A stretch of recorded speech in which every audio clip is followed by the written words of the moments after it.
There is a belief we hold tightly, even if we never speak it aloud: I am a good person. Not perfect, not flawless, but fundamentally decent. We cling to the idea that as long as our intentions are pure, our actions will follow, that goodness lives somewhere inside us like a fixed point, a compass pointing true north. Yet history tells a different story. The worst atrocities humans have committed were not carried out by cartoon villains twisting mustaches and laughing at pain. They were carried out by ordinary people. People with families, people who loved, people who believed, deep in their bones, that they were doing the right thing. So the question becomes, how does a good person gradually become capable of cruelty? Not suddenly, not with drama, not with thunder, but slowly, incrementally, like erosion eating away at rock. Philosophy attempts to answer this in terms of virtue, ethics, morality. Psychology answers it through experiments, research, and data. But beneath both disciplines lies the same uncomfortable truth: monsters are not born. They are constructed, brick by brick, decision by decision, silence by silence, and the construction rarely begins with evil intentions. It begins with something far more subtle, the desire to belong. Imagine a person standing at the edge of the sea. The water reaches their ankles. They don't notice anything strange. They take a few small steps further. The water reaches their knees, still harmless. They walk further. Suddenly the sand beneath their feet gives way and the ocean pulls. In an instant, they are no longer standing, they are being carried. This is how moral erosion works. Goodness isn't erased in one moment. It is pulled slowly, inch by inch, into deeper waters. We rarely see the danger until we are already drifting. The philosopher Aristotle believed human behavior is shaped through repetition. He wrote, "You become what you repeatedly do. Not what you intend, not what you believe, what you do." That means every tiny compromise matters. The small lie, the silence we justify, the rule we break just this once. We imagine we are still on the shore, that we can always walk back, but people seldom recognize when they have crossed into deeper waters. That's the seduction of the first small compromise. You still feel like yourself, nothing internal feels broken. You still think, I would never do anything truly wrong. Self-image remains intact, and that is the first trap. Once someone believes their morality is unshakable, they become blind to their own vulnerability. Socrates pointed to this thousands of years ago. The only true wisdom is knowing that you know nothing. Arrogance is not always loud, sometimes it whispers, I am different. I am good. I would never cross that line. That thought is the first fracture. Humans are tribal creatures. We survive through cooperation, not isolation. Evolution shaped us to seek safety through acceptance. Being excluded thousands of years ago meant death. That instinct, ancient and powerful, still lives in us. So we obey group norms. We nod along even when we disagree. We mirror attitudes. We absorb beliefs. Belonging feels like oxygen. We don't want to risk rejection, so we reshape parts of ourselves to match the group around us. Even our morals become negotiable. Psychology calls this normative influence, the pressure to align with the group to avoid standing out. Philosophy calls it the loss of self. Nietzsche wrote, "Where the crowd eats, do not eat." He wasn't talking about food, he was talking about identity. When a group normalizes harmful behavior, cruel jokes, manipulation, abuse, good people begin to see cruelty as harmless, not because they approve, because they don't want to be alone. Sometimes the worst version of us emerges simply because everyone else is doing it. We become corrupted not through aggression, but through imitation. The group does not hold a gun to our head, the group holds a mirror. We imagine that evil grows from malicious intent, but most harm comes from inaction, not action. It happens quietly. A person witnesses cruelty but says nothing. They disagree with the direction, but go along. They don't want trouble. In their minds, they are neutral, but neutrality, in the face of wrongdoing, is an illusion. There is no neutral Ground between the victim and the aggressor, silence always sides with the one in power. The philosopher Hannah Arendt wrote extensively about this during the aftermath of the Holocaust. Her conclusion was devastating. The sad truth is that most evil is done by people who never make up their minds to be good or evil. Good people who do nothing, good people who remain passive, good people who do not want to get involved. They think their silence keeps them clean.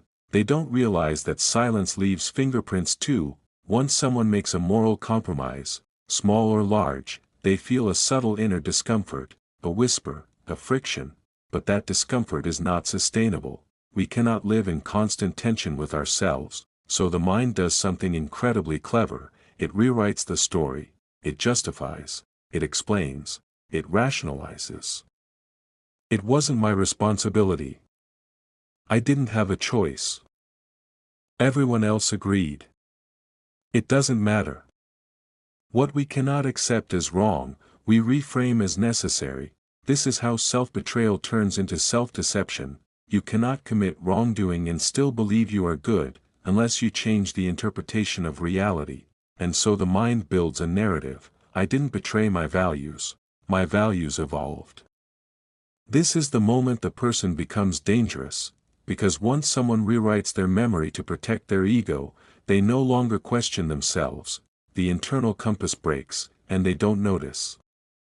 They think they're still heading north. There is a strange phenomenon in human psychology. When someone in a perceived position of authority gives an instruction, a shocking number of people obey without question, not because they agree, not because they lack morals, because authority alleviates responsibility. If someone else gives the order, we feel exempt from guilt. I was just doing my job.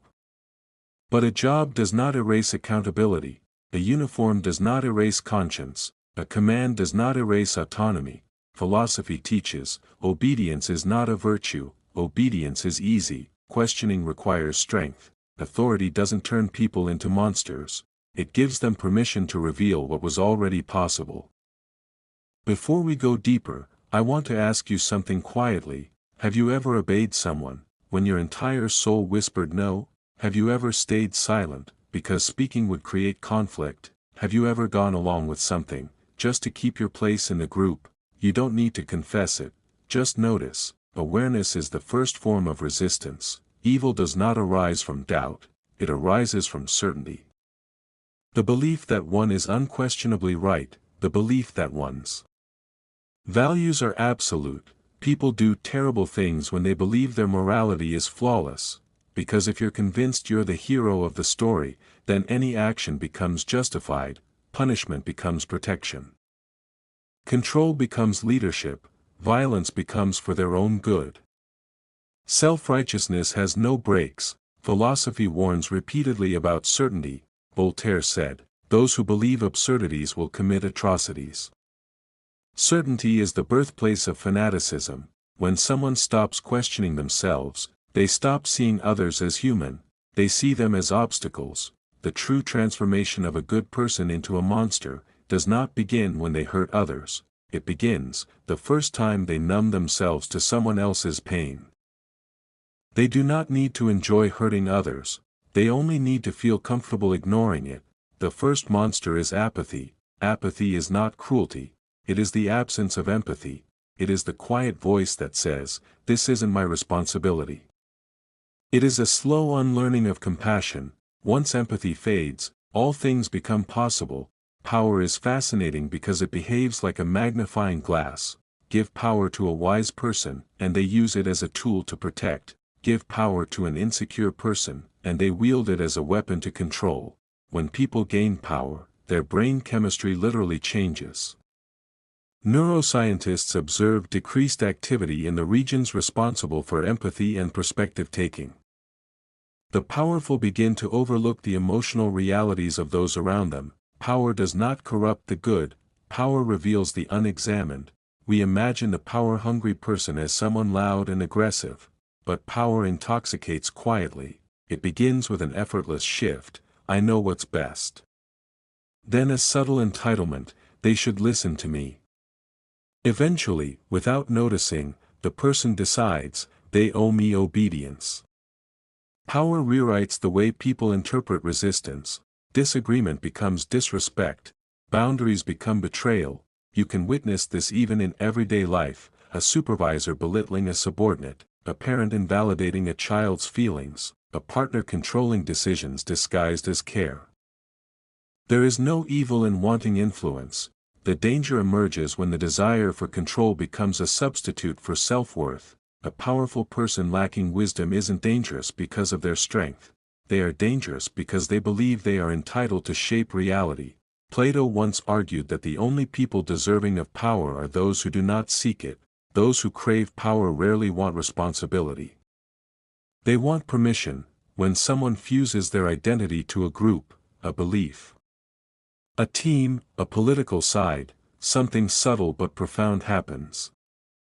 They stop thinking as themselves, they begin thinking as the group. Instead of assessing ideas objectively, they defend the group instinctively. The group's beliefs become truth. The group's enemies become evil. The group's narrative becomes reality. At that moment, two transformations occur. 1. The individual surrenders responsibility. 2. The group gains the power to rewrite their morality. The person doesn't notice the shift because belonging feels comforting. Inside a group, doubt is replaced with certainty, ambiguity fades, the world becomes simple, us versus them. And moral complexity disappears. Jean-Jacques Rousseau warned, the moment a man says of the affairs of the state, "What does it matter to me?" the state may be given up for lost. He understood, the death of morality begins with disengagement. People don't join harmful groups because they are malicious, they join because the group offers belonging, identity, certainty, purpose. Belonging is a powerful drug. The cost of that belonging is often autonomy. Once a person links morality to a group identity, questioning the group feels like questioning their own self-worth. To leave the group would be to lose themselves. Cruelty doesn't begin with violence. Cruelty begins with language. When someone is labeled, them, the enemy, inferior, dangerous, other, that language grants emotional permission to dehumanize them. History shows a chilling sequence. Step 1, assign a label. Step 2, dehumanize. Step 3, justify harm. Empathy collapses not from brutality, but from separation. To harm someone, you must first believe they're different enough that their suffering doesn't matter. Philosopher Emmanuel Levinas believed that morality arises the moment we encounter another person's face. The face demands responsibility. When we erase the face with labels, we erase responsibility. Words remove empathy, long before actions remove freedom. Once empathy is gone, people don't see an individual, they see an idea. Hurt the idea, not the person.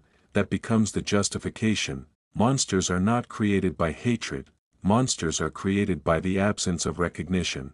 There is a quiet, painful truth. Remaining good takes energy. It demands vigilance, self-awareness, accountability, courage. Most people aren't evil, they are exhausted.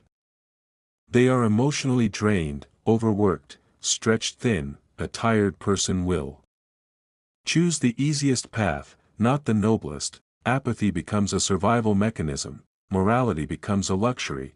Psychologist Albert Bandura called this moral disengagement, when a person detaches their actions from ethical evaluation because evaluating takes too much cognitive effort.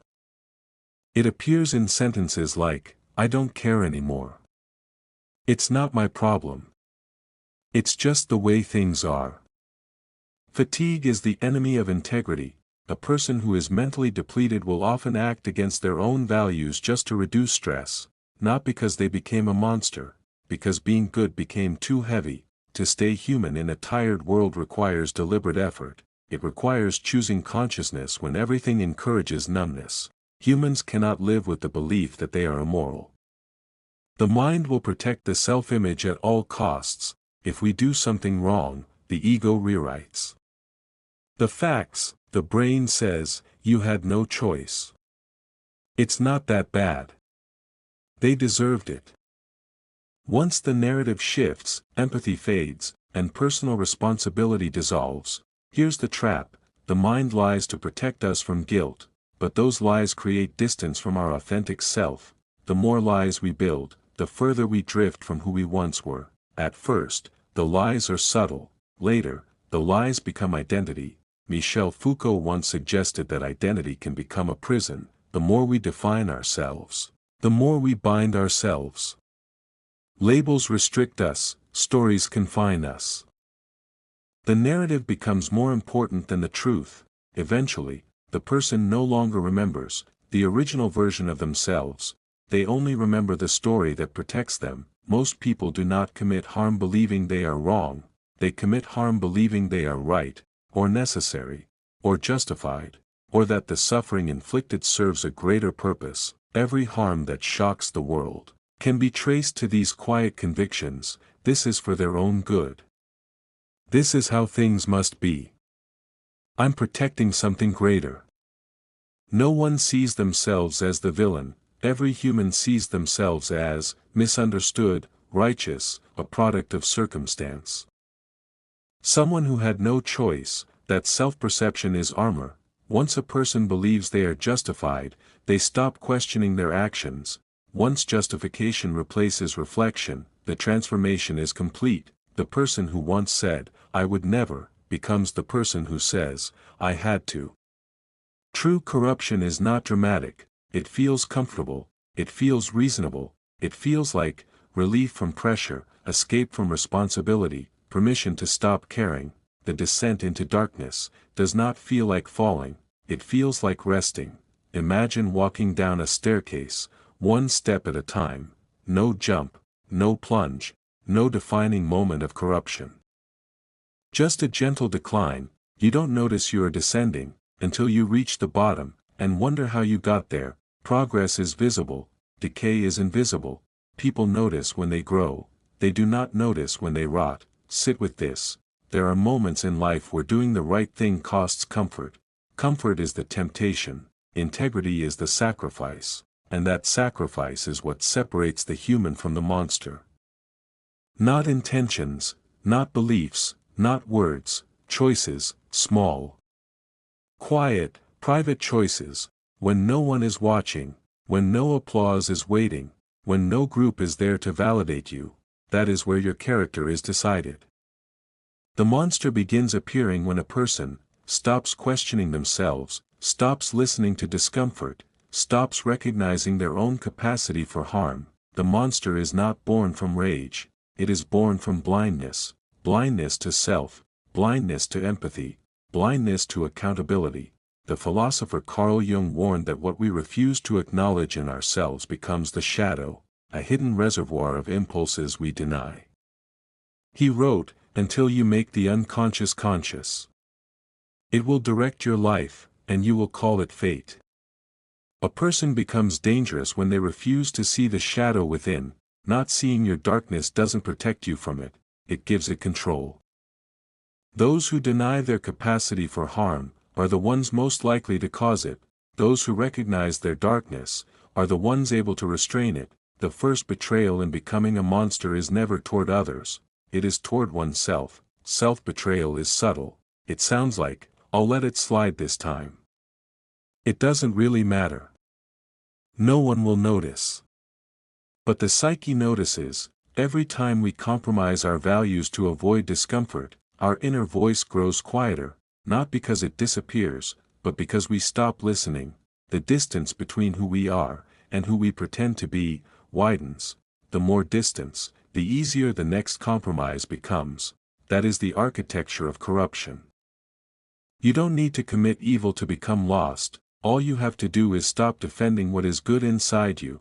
The philosopher Kierkegaard argued that the greatest tragedy is not that people lack goodness, but that they abandon themselves. Once you lose yourself, what else is there left to protect? Nobody wakes up and says, "Today, I will become morally bankrupt." Instead, they put on a mask of goodness, a mask of justification, a mask that helps them avoid confronting the truth of their actions. People hide behind phrases like, "I'm just doing what's necessary. I'm doing this for the greater good." This is how the world works. The mask makes the mirror easier to face. Even dictators, tyrants, abusive leaders, believe they are acting morally. Every monster believes they are the hero. The mind protects its self-image, even if it must rewrite reality. Psychology calls this cognitive dissonance, the mental discomfort of acting against our values. But instead of changing behavior, people reduce the discomfort by changing beliefs. The mask becomes identity, the story becomes truth, the lies become comfortable. Control is addictive, because it gives the illusion of certainty. When life feels chaotic, control gives us something we can dominate. A person who cannot control themselves will seek to control others. A person afraid of vulnerability will seek power they can hold at arm's length. Control whispers, if I can manage every outcome, I cannot be hurt. It is self-protection masquerading as strength. Parents control children out of fear, lovers control partners out of insecurity, leaders control people out of ego. Control is rarely about cruelty, it is about fear of unpredictability. The more fear grows, the more control becomes justified. Without control, everything falls apart.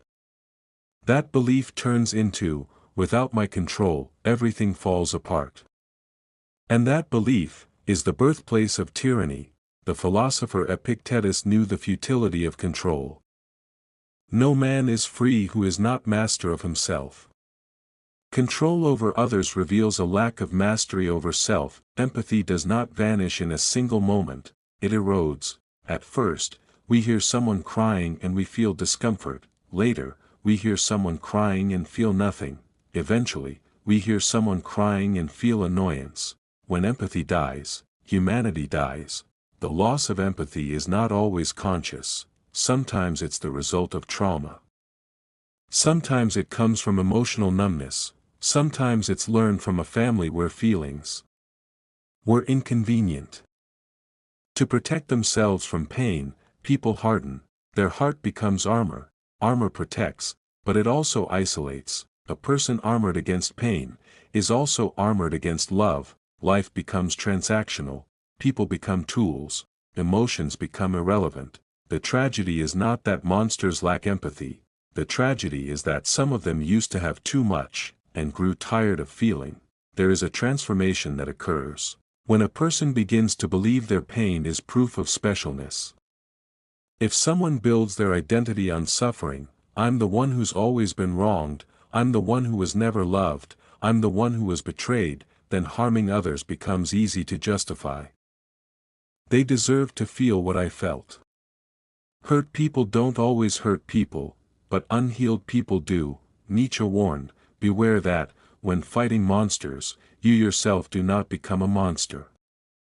Pain becomes an excuse, revenge becomes virtue, retaliation becomes justice. If someone derives power from their wounds, they will never want to heal, because healing would strip them of their identity, and without identity, they feel like nothing, so they cling to hurt and call it strength. We rarely acknowledge envy, because envy feels shameful. Envy whispers, if they have something I want, their success is my failure. Envy is different from jealousy. Jealousy says, I want what they have. Envy says, I don't want them to have it. Envy is resentment weaponized. When envy grows large enough, people will sabotage others, just to watch them fall. A person becoming a monster doesn't always gain power. Sometimes, they simply want others to lose it. Philosophy has a painful truth: you can measure a person's character by how they react to someone else's success. A good person retains the ability to be moved by beauty, by kindness, by truth. The moment someone becomes cynical, the world becomes cold.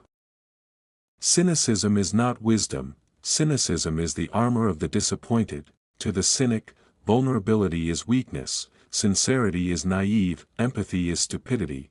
When someone can no longer see beauty, they lose the motivation to protect it. A person without wonder can justify anything, because why protect a world that no longer feels alive? A person becomes dangerous when they desire power, but lack self-mastery. Self-discipline isn't about punishment, it's about boundaries with yourself. Without discipline, Impulses take control, emotions dictate actions, ego drives decisions. Freedom without self-control leads directly to destruction, Marcus Aurelius wrote.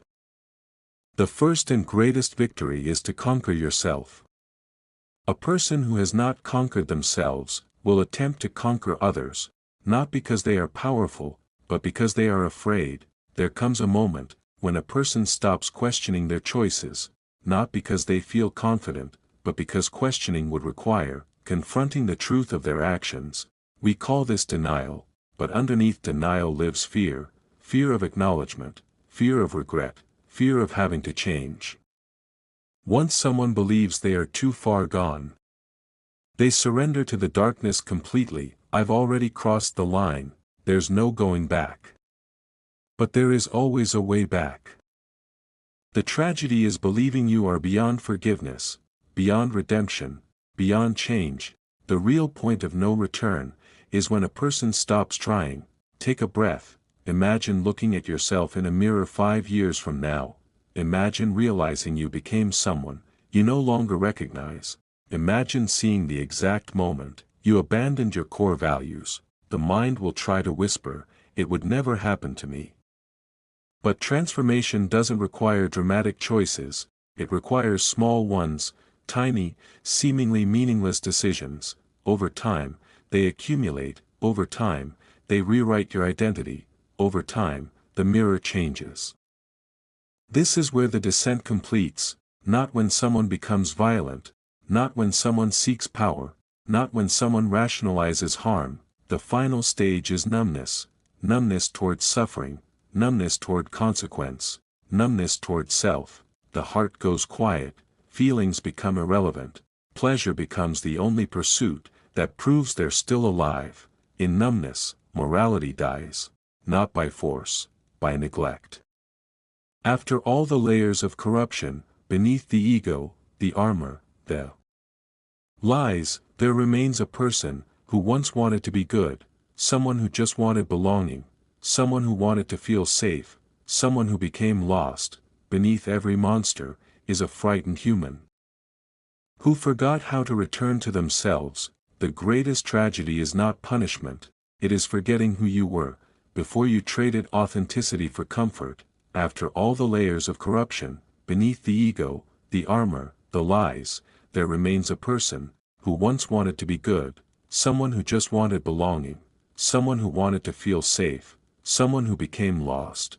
Beneath every monster is a frightened human who forgot how to return to themselves. The greatest tragedy is not punishment, it is forgetting who you were before you traded authenticity for comfort. There is a door that leads out of the darkness. That door is named accountability, not excuses, not justification, not blame. Accountability means saying, I did this, I caused this, I am responsible. Most people never walk through that door, because it threatens the ego. The ego would rather create an entire false reality than admit fault. Accountability is not self-hatred, it is self-respect. It is choosing truth over comfort. The philosopher Spinoza wrote, in understanding, we find freedom. Only in acknowledging our actions can we choose different ones.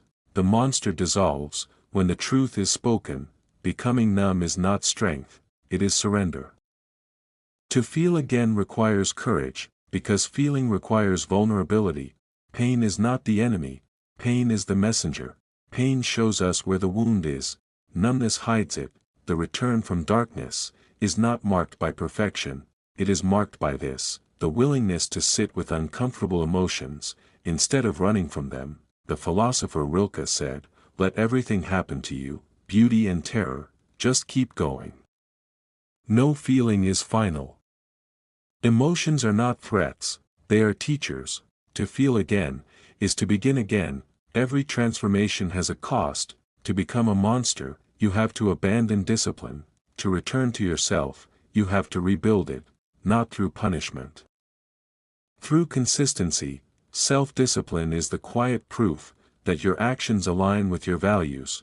You make promises to yourself, and you keep them, not because anyone is watching, not because it earns admiration, but because your word matters to you. The Stoics understood freedom. Freedom does not come from doing whatever you want. Freedom comes from not being enslaved by impulses. Before you can lead others, you must learn to lead yourself. Monsters do not apologize, they justify, they deflect, they rewrite history. To admit wrongdoing is to reclaim humanity. Humility is not weakness. Humility is the recognition that truth is more valuable than pride. Pride says, I must be right. Humility says, I must learn. When humility enters, the ego leaves, and when the ego leaves, the heart can speak again. Many people fall into darkness, because they secretly want to be extraordinary, unique, superior, untouchable. They believe pain makes them special. They believe suffering makes them superior. They believe the world owes them something. This belief is a trap. The truth is simple, you are not entitled to goodness. You must practice it. You are not exempt from accountability, you must earn trust. You are not special for being in pain, you are responsible for how you carry it. The moment someone realizes, I am not above the rules that govern humanity, everything changes. Responsibility replaces entitlement. Humility replaces superiority. Gratitude replaces bitterness. Empathy can return, not suddenly, not dramatically, through practice. Empathy grows from curiosity. What might they be feeling? What is their experience? What would I need if I were them? Empathy is not agreement, empathy is understanding. You can understand someone, without relinquishing your boundaries, but if you refuse to understand someone, you lose your humanity. Empathy is a discipline. Like a muscle, it strengthens with use, and weakens with neglect. Control is rooted in fear, freedom is rooted in trust. The more someone tries to control others, the more they lose control of themselves. Life cannot be dominated, it can only be participated in. To release control, you must accept uncertainty. Uncertainty is not chaos, uncertainty is possibility. Philosophy doesn't promise security. It promises meaning. Meaning is worth more than certainty. Let go, let life breathe. You don't need to control everything. To be safe, identity is not fixed, identity is a narrative. The story you tell yourself is the story you live. People who become monsters tell themselves stories like, I had no choice. I'm protecting myself. The world is cruel. People who return to themselves write new stories. I can choose differently. I can heal. I can become someone I respect. The past is not a prison. Unless you carry the key, you can rewrite your story. By rewriting your actions, to return to goodness, you must relearn how to see beauty. A flower cracking through concrete, a stranger holding a door, a child laughing. Life is constantly offering beauty. Monstrosity blinds you to it. Humility reveals it again. Wonder is not naive.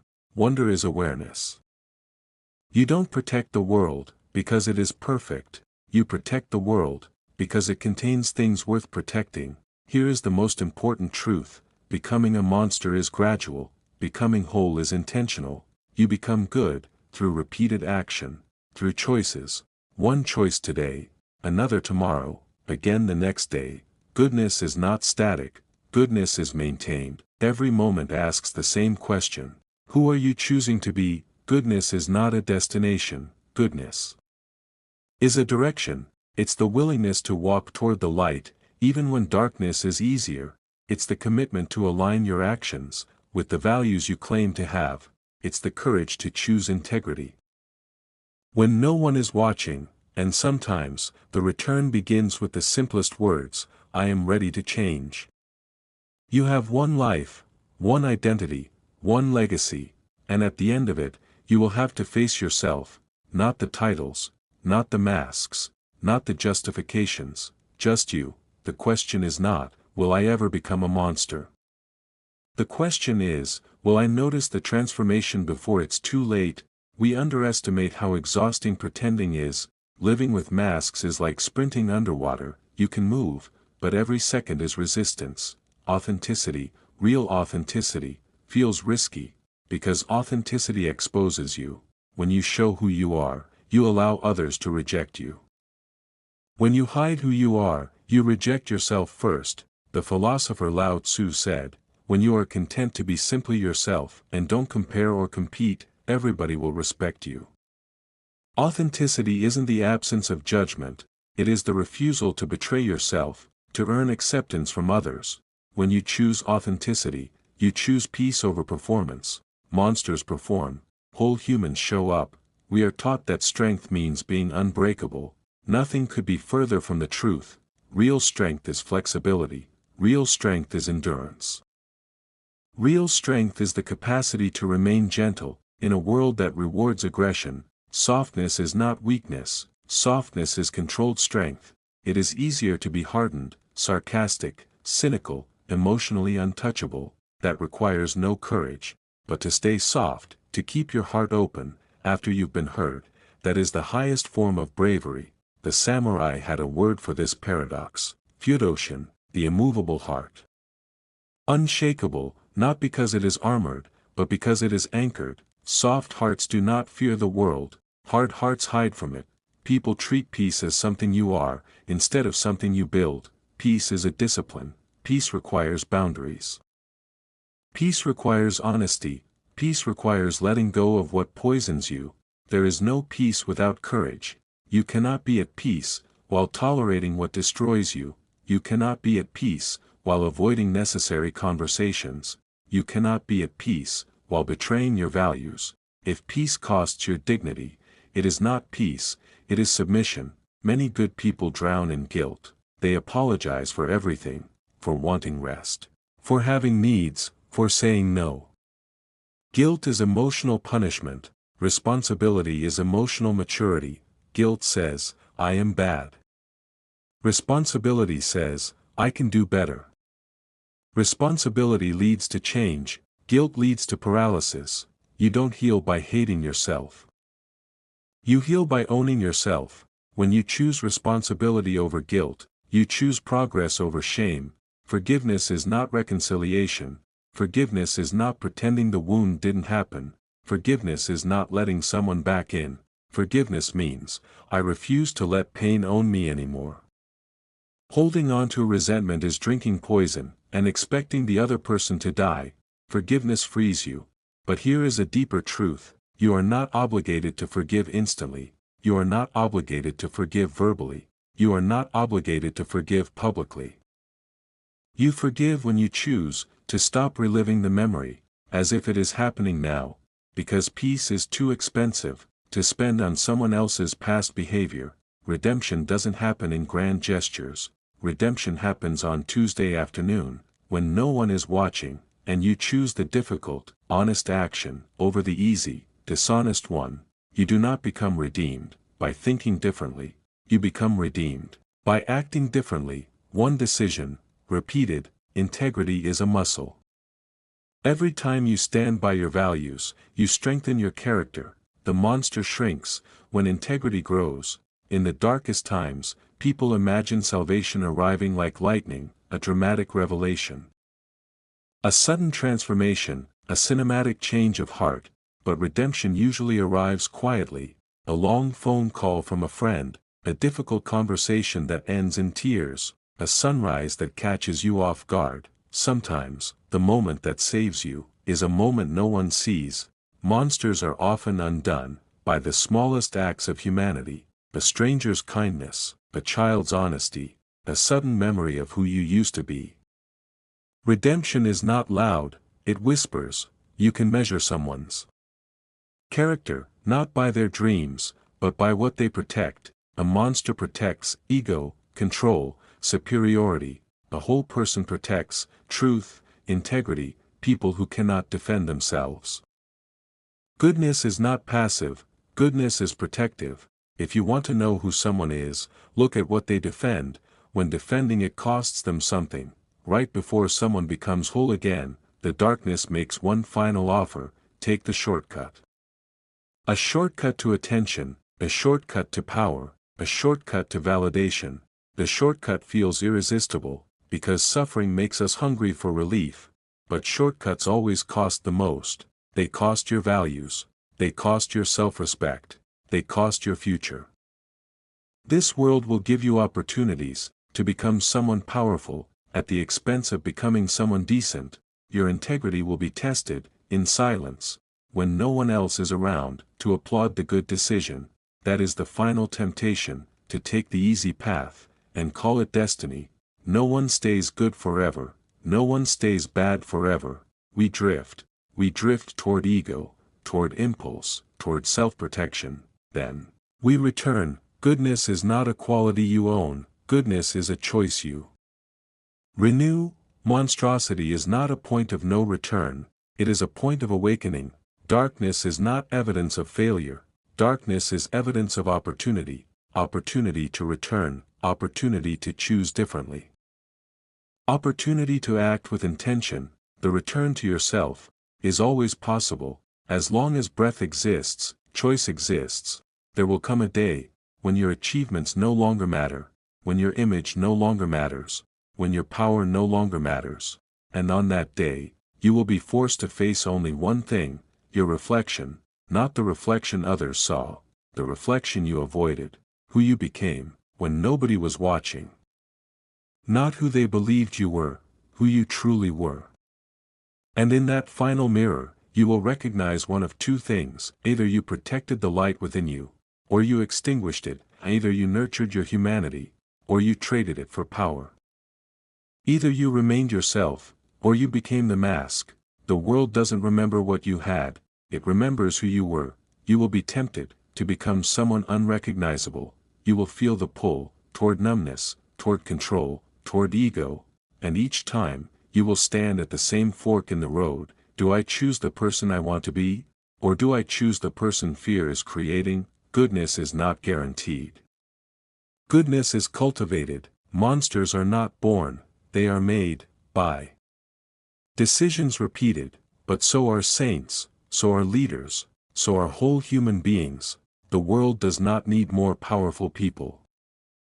The world needs more awake people, people who protect their integrity, people who feel deeply and act deliberately, people who can look into the mirror without flinching, because in the end, the only person you cannot escape is the one you become. You just spent time exploring the descent into darkness, and the journey back to wholeness. But there is a deeper question, one that shapes every decision you make. If goodness is a choice, then what shapes the chooser?